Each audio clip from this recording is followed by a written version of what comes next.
come from the chambers of the House of Representatives, the joint sessions, to hear Governor Ige's State of the State. There are a number of ideas put out. I like to call that place the marketplace of ideas.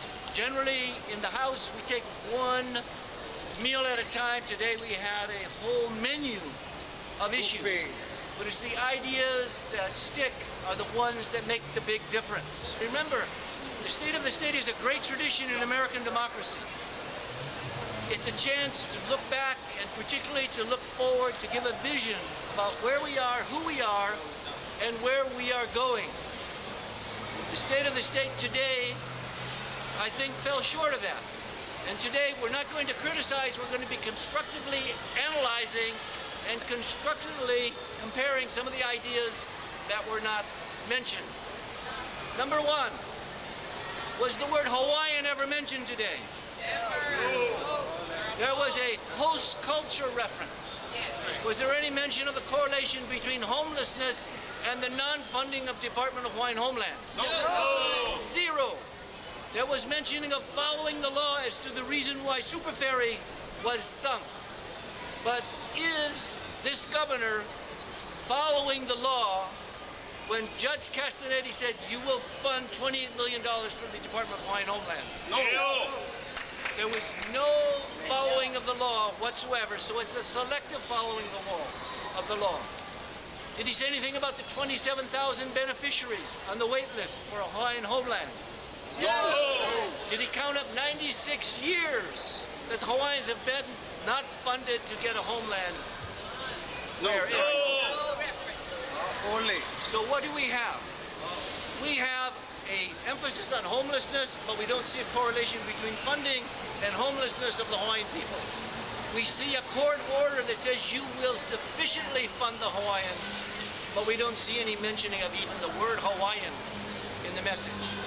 This is cruel and unusual punishment. It's called benign neglect. It's called damning with faint praise. It's saying that the Hawaiians, again, with the injustices that have been done for decades and decades, are still not being paid attention to. That, I believe, is one of the things missing in this message. One of the things that we're going to hear as the Hawaiian Convention begins February 1. There's a lot of anger in the Hawaiian community, not just over the TMT, but over many, many issues and many, many injustices. One of which is when the Speaker of this House, the President of the Senate, and the Governor are going against the ruling as the amicus court. Some of us are hoping to go with the 27,000 people on the wait list to have an amicus against Suki, have an amicus against the governor to do what is right for the Hawaiian community. That's my 2 cents for kicking off this meeting. Now I want to talk and recognize Andria Tupola. Andria Tupola. Aloha mai kako! Thank you so much for being here. I think one of the things that really hurts is when I see people from the outer islands expending their own money to come here and be a part, right? And I see a lot of you here, and was anything mentioned about DHHL and all of that support you guys brought here today? Who's from Kauai? Yeah. Who came from Molokai? Molokai! Who came from Big Island? Yeah. Who came from Maui? Yeah. Any here from Lanai? No. We have many people who come here across the state, and I feel like at the very least, you should be acknowledged for coming. Thanks for being a part of this, because all of you have been fighting for something, right? That's why you came here today. You want to make your voices be heard. You're in a place that is called your House of Representatives. It's supposed to be your voice, your community, but we can't hear it if it's never acknowledged. Lastly, being a representative from Nanakuli, if anyone's from Hawaiian, what is our #1 issue? Anyone? Traffic. Traffic. Oh, yeah. Someone knows. We really wanted to hear more about how we're going to improve infrastructure. We have a huge problem on our coast with not enough access, only one road in and out, and it's not being very well upkept. We really wanted to hear the plans moving forward as to how we're going to make this better. We know there's more people moving to the island. How are we accommodating this? Not just with houses. How are we accommodating it with infrastructure?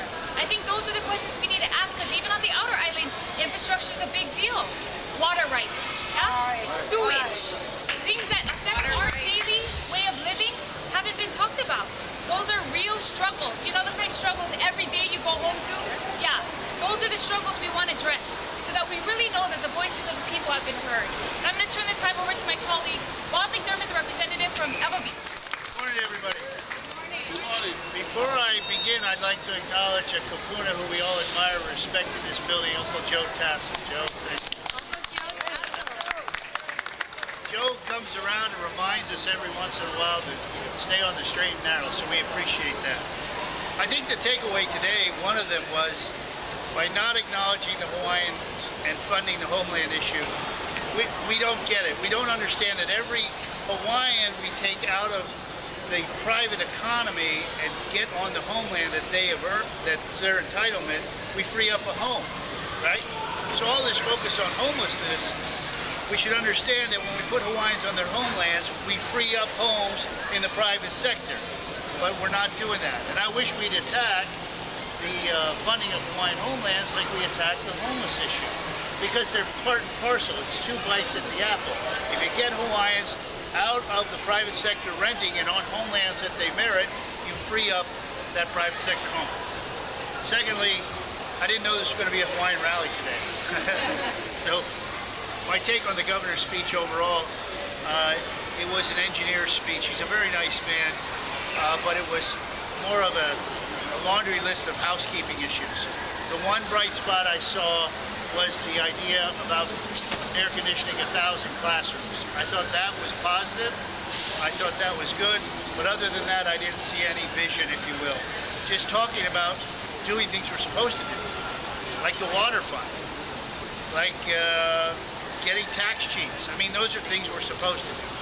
So I am finished, and I'm going to turn it over to the ubiquitous state senator from Hawaii, Mr. Sam Slom. Aloha, everyone. Listen, you know, I listened carefully to every word of the governor, and I think it's too much to ask for one person, the governor, or even the legislature, to undo the harm that government has done over the decades. The governor acknowledged that. Government has failed, and yet more and more people come to the government and ask for housing, ask for health care, ask for transportation. You should be on your lands. The government should not be regulating people for 30, 40, 50, 60 years. We should get out of that business. We have to talk about diversifying our economy. The governor was not specific about business, and I think that's what we have to do. But we all have to pull our own load, our own share, and we do have to work together, and we can, like the old Hawaii. So, the message is that we, instead of going to government for help, let's give the government ideas, let's work together, let's listen to everybody, and let's be more. Thank you very much.